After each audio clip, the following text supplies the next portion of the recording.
If you run marketing at a B2C fintech, comparison sites and affiliate partnerships are almost always one of your key channels.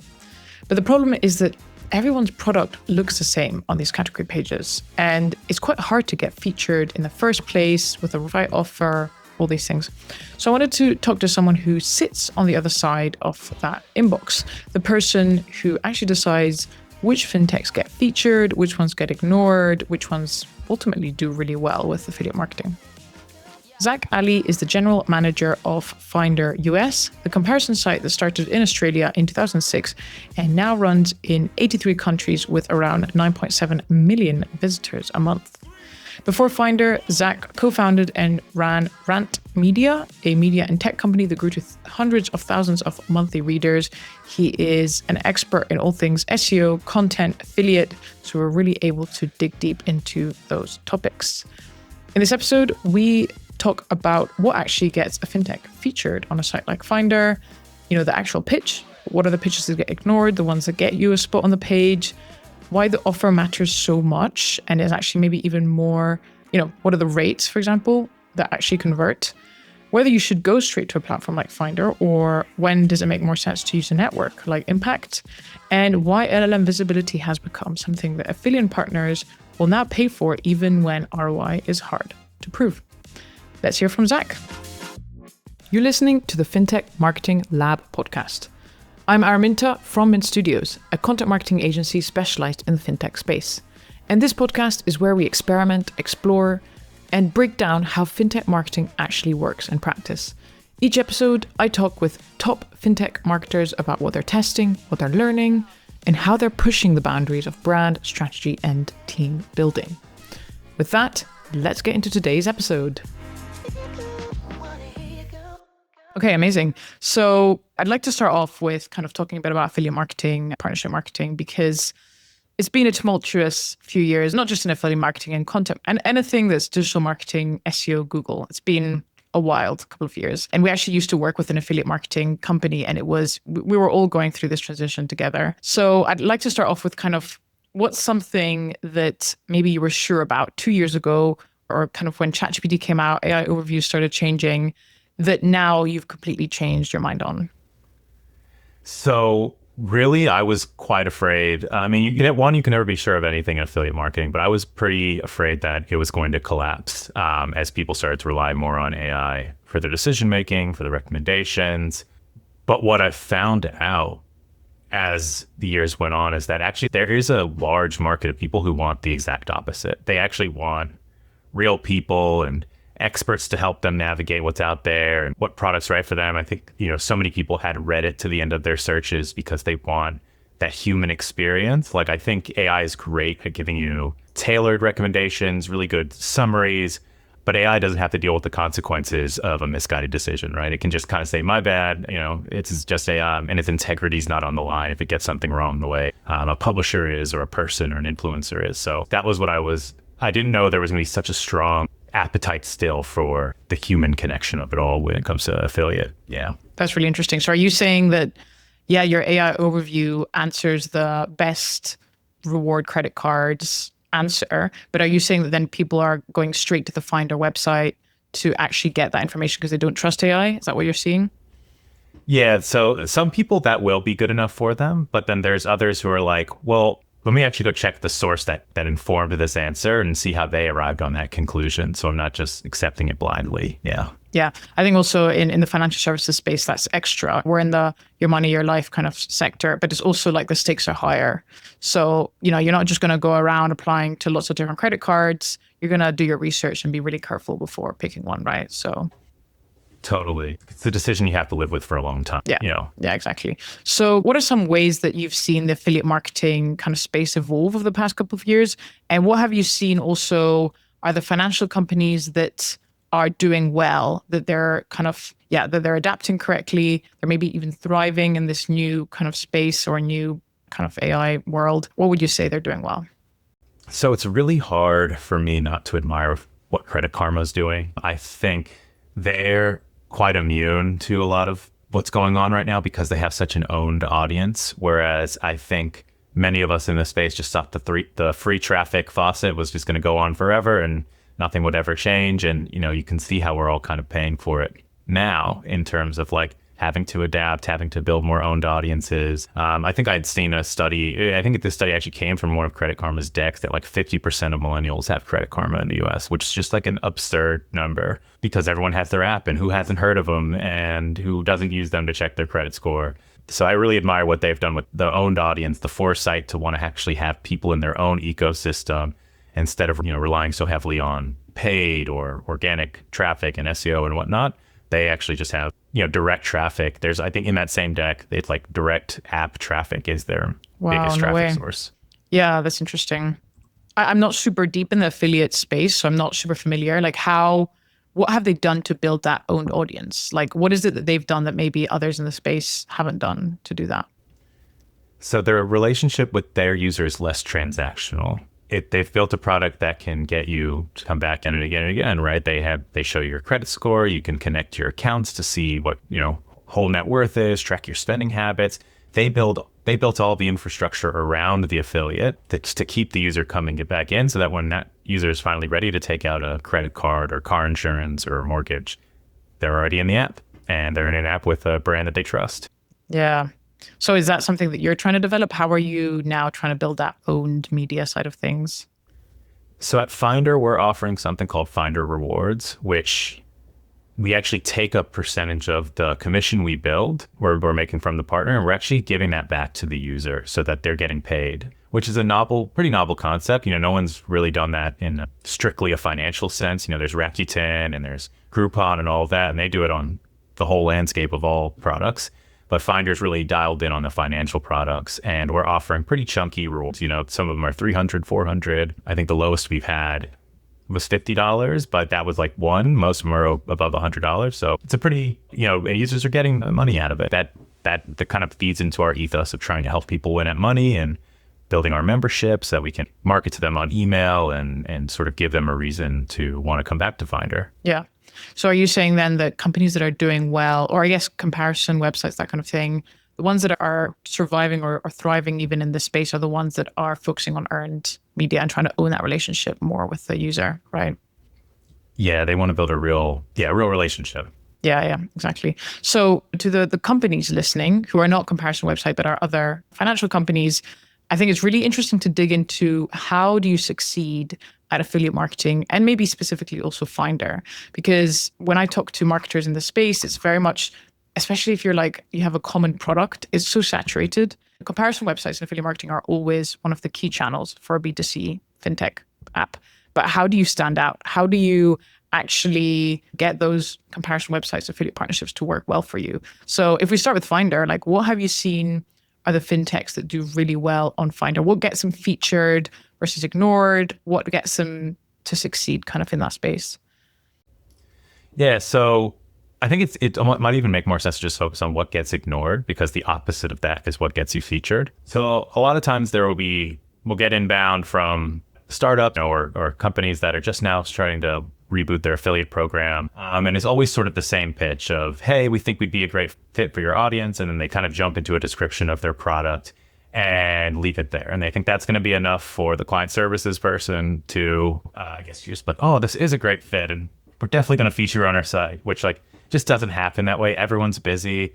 They've seen that pitch a million times, and rarely do those sort of partnerships work out because, again, they're a new entrant. They don't necessarily know how the game works yet. They don't know how the rates work and the end-to-end tracking. And so there's all of this that goes into it that we have to make assumptions you already know how to do. And if you don't, that's time we won't get back. And there can be real consequences if you aren't a great for Finder or for our users. So unless you're a household name, those sort of pitches are almost DOA. What's DOA?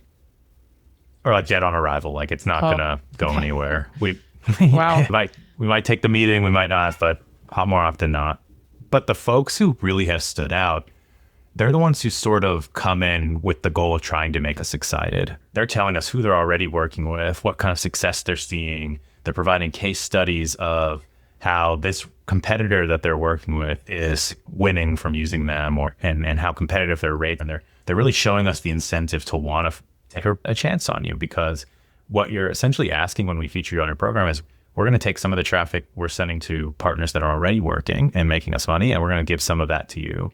And so that's a big risk, a big gamble for us. And so you have to inspire us with that confidence to want to feature you. Yeah. Yeah, no, I love that. Could you share maybe like an example? You can obviously anonymous, but like offer maybe a newer entrant, a fintech that's not as established, and how they were able to get you excited and then succeed on Finder? Definitely. So we're a global company headquartered in Australia. We're in the UK and Canada and the US.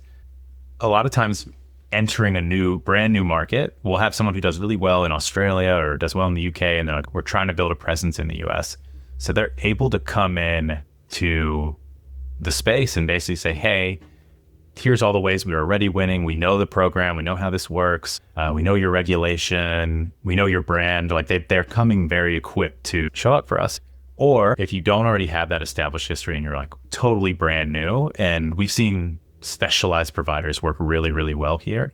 And so there was an investing company that's whole thing was like, we are going to help, they had a very targeted segment. We were going to help women learn how to invest. And they were called like Alinea or something like that. And they have reached out and they were saying, hey, we want to work with you. And here are these pages that you have that does exactly like would be perfect. And so I was like, oh, it'd be impossible to say no to you. Like you're actually a perfect fit. And I may have misquoted the brand. So it might not have been them. It may have been someone else. But yeah, that's an example of like you can tell they've done their research. They've seen the site and they've actually seen specific pages where they would make sense. It makes sense. Yeah. They've done their research clearly. Yeah. I think what you don't want is kind of like someone who just outreaches, hasn't done any research, clearly kind of a lack of respect for your time and energy. And you're like, why should I give you any time? So it's like a PR request, right? Like it is kind of PR, to be honest. Well, one question I often get actually from marketers is also, should we go straight to the affiliate platforms like Finder, or should we work with an agency who then works with Finder? So I don't know, do you work with affiliate marketing agencies? And what have you found works best typically for fintech companies? Yeah, I think working with people like Impact Radius is always helpful because we know their platform. It's one less platform to have to log into. They have a lot of the tracking in place, the end-to-end. They can really help them be more successful, and they have their own reps and whatnot that we have relationships with. So I think that for a new entrant, I would go through one of the networks, I think. Yeah. Yeah. Okay. Makes sense.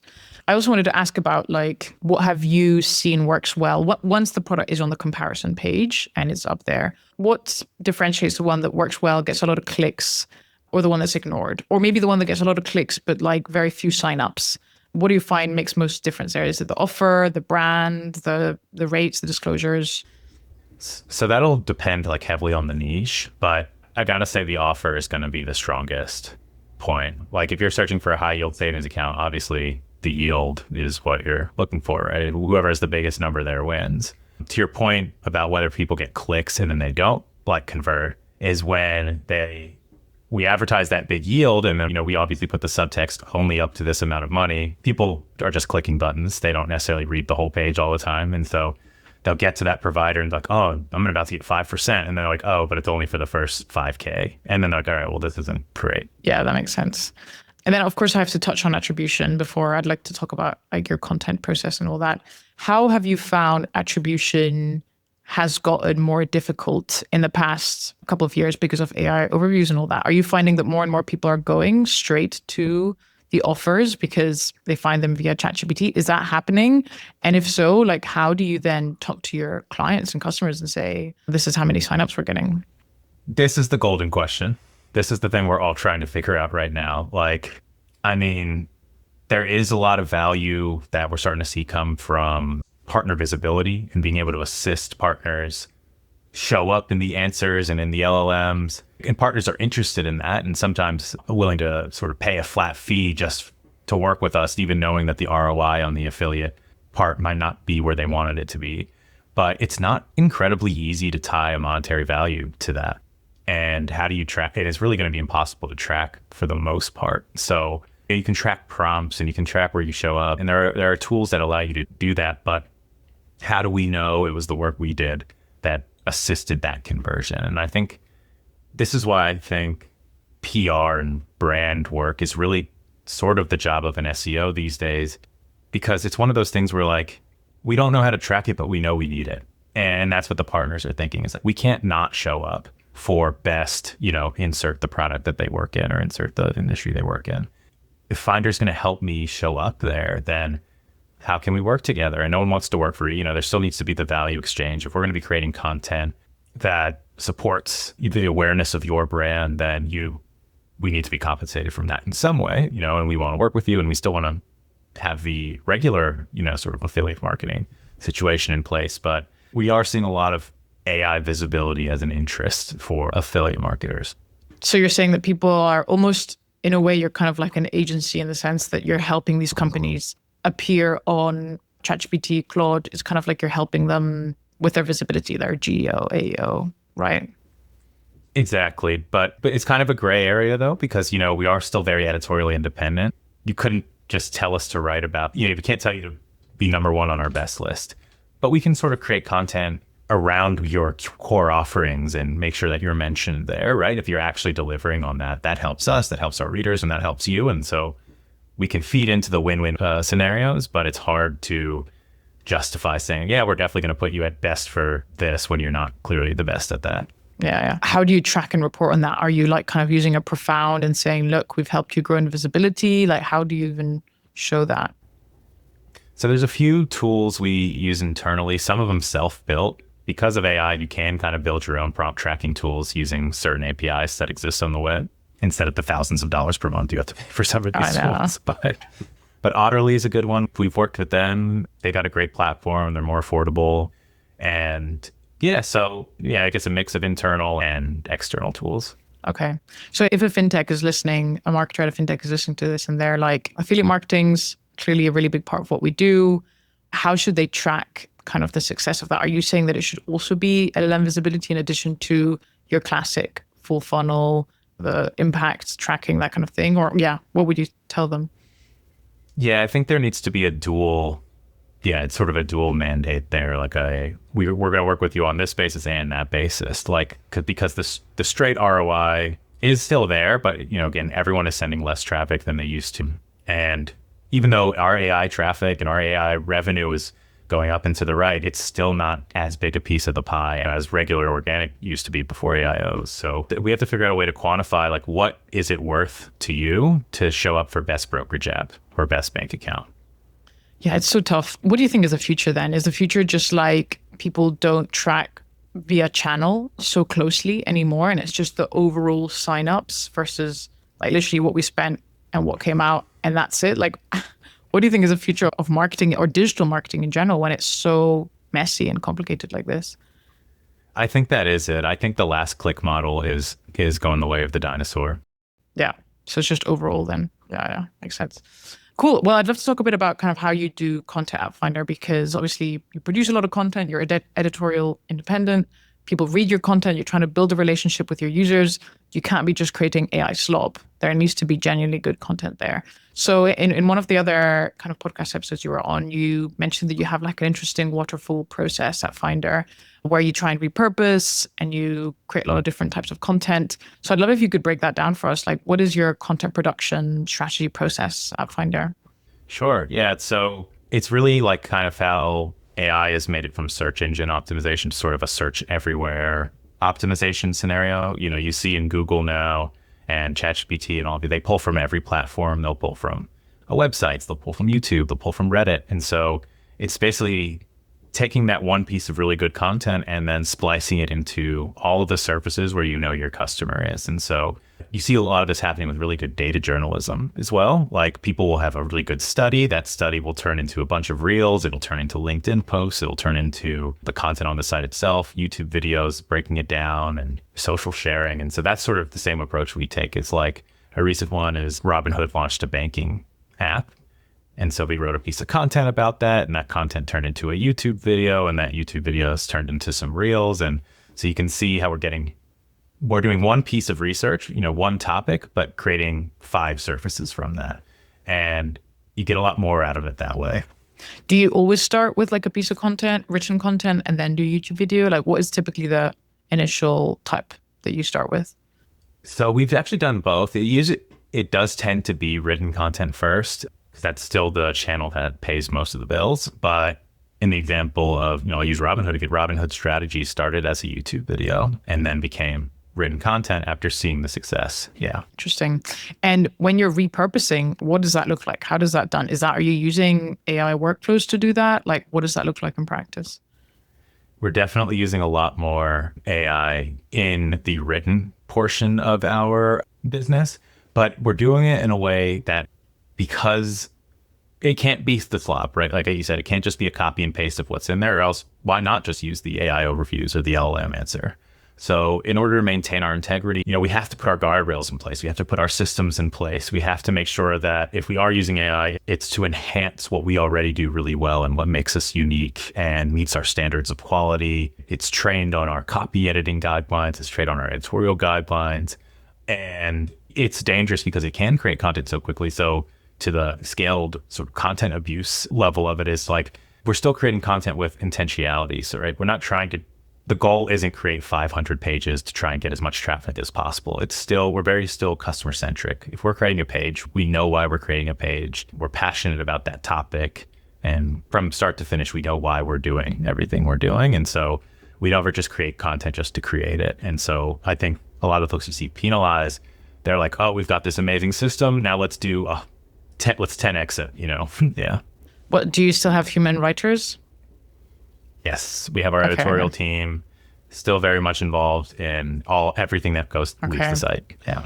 Obviously, I run a content marketing agency, so this is something that we're constantly debating, testing, reviewing. Do you find that it's better if the person does the writing and then the LLM or the AI chatbot kind of edits it and reviews it? Or do you find it better if the AI chatbot does most of the writing and then a human edits it? What have you found has been the best kind of process for that? That might vary on who the person is. Personally, I think especially for like SEO type content, to me, it doesn't make much of a difference if a human writes it or an AI writes it. What matters the most is that it has the soul and the personality and that little extra oomph that can only come from someone who like has creativity and cares about the topic and cares about the user. And so who writes it?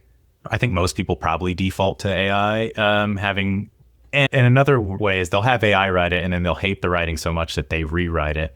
And sometimes they're fueled by the bad writing and it's like it makes their job easier. I always usually view it that way. It's like I'd have ChatGPT give me 10 subject lines and I'd be like, I hate all of these and I know why I hate them. And now I know how to construct the perfect one. Yeah.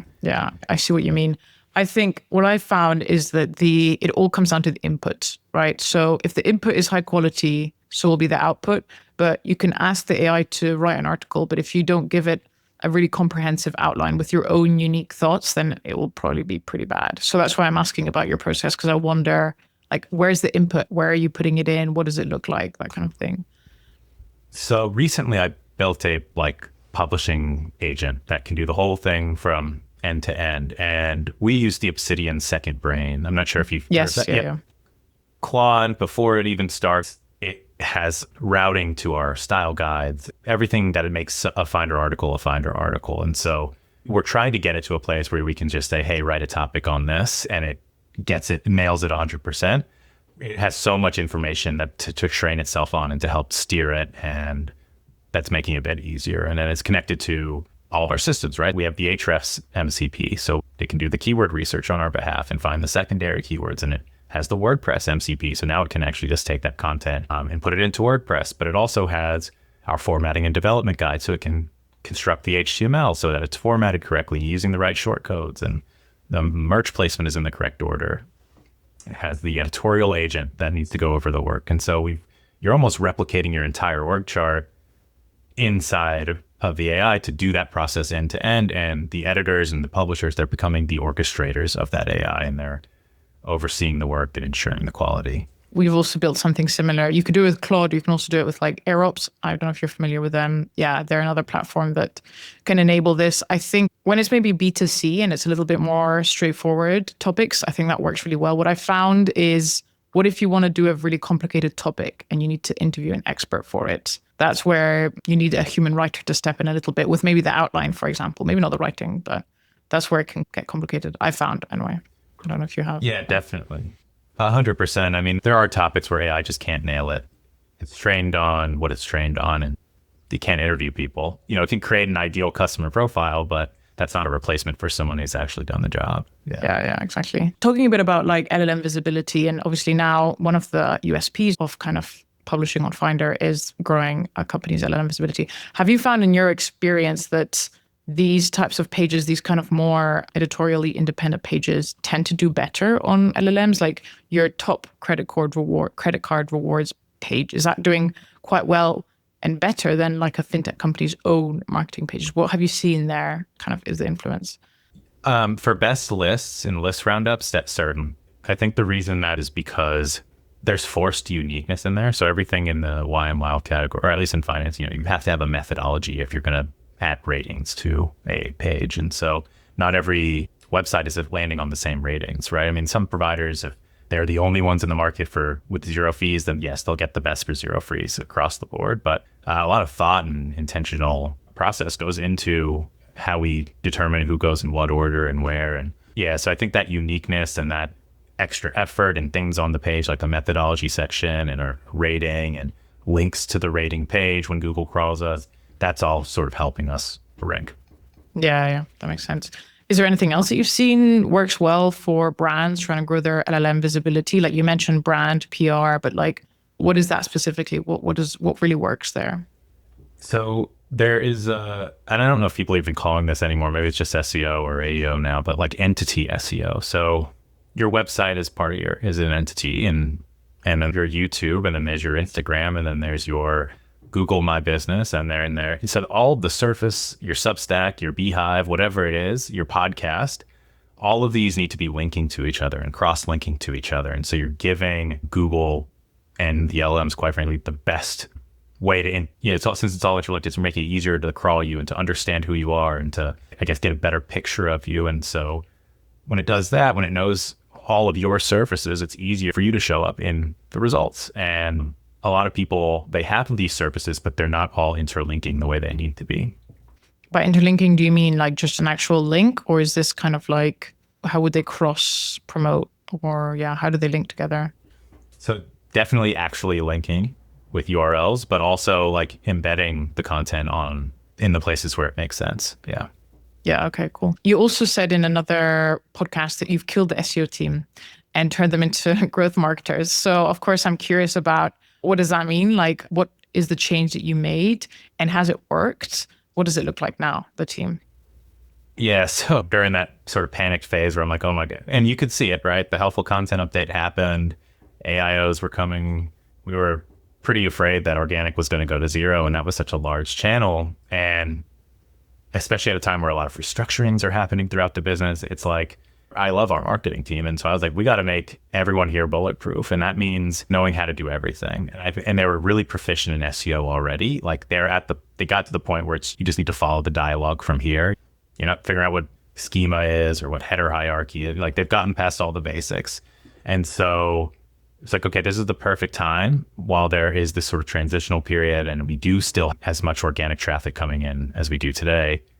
We can transition everybody into learning how to do the paid services as well. And so some folks took a natural bent towards meta advertising, and some took a natural bent towards Google SEM, and some were like, I want to learn YouTube. And so everyone sort of sprawled out and started learning the different surfaces. And yeah, there was some natural talent on other surfaces for some people and others for others. And so it was risky, and it's been working in the sense of like, I think while no one felt confident at the beginning, there's a lot more confidence now in the ability to approach a marketing strategy for a certain client or program we're running on these surfaces. But would I say like we've perfected it? I wouldn't say we're there yet. I would say it's still very much a work in progress, because these platforms are also changing at the same time. Like Google Ads, they've just killed the DSA, or they're in the process of doing it, campaigns. And now everything's AI max, and AI is in everything now. You have to learn those from the beginning as well now too. Yeah, it's exhausting just trying to keep up with it all. So are you saying that then the SEO, turning someone into a growth marketer, means that they need to know both organic and paid? That's kind of what you're saying. And newsletter. And newsletter. Okay. And how do you then, if everyone's doing a bit of everything, how do you divide or set up the team in terms of who does what? So at Finder, at least, we divide by niche. So you're the lending specialist, and you're the banking specialist, and you're the broker specialist. And that's the way we sort of cut it. Yeah. So it's kind of like each marketer is a generalist or more generalist, and they've specialized in a specific vertical rather than the opposite. Rather than horizontal specialization, it's vertical specialization. Yeah, very interesting. I think if we were to build back up, we'd probably have a little bit more horizontal specialization. But at the moment, we've just kind of got everyone doing everything. Yeah. Well, I think this is what I'm hearing time and time again when it comes to marketing and AI, is that like the future of marketing is everyone will be a bit more generalist, because now with AI, you can do so much more, right? So like, is that what you're thinking as well? Like they use AI a lot more and that allows them to be more generalist?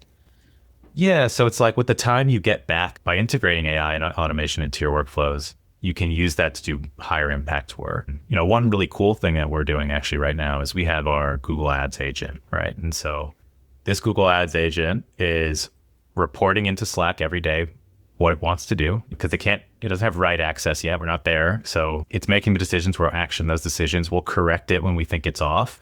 But each day a report comes in like clockwork and says, here's what we did today. Here's the decisions I made, the judgments. Here's what I'm waiting for. Here's what I'm watching. And so this is where we get into that orchestration piece where, yes, you have to kind of know, you have to know Google Ads, but do you have to know it the way a deep specialist used to? Probably not, because these LLMs are trained on that. And so you get to just sort of manage it. That's really cool.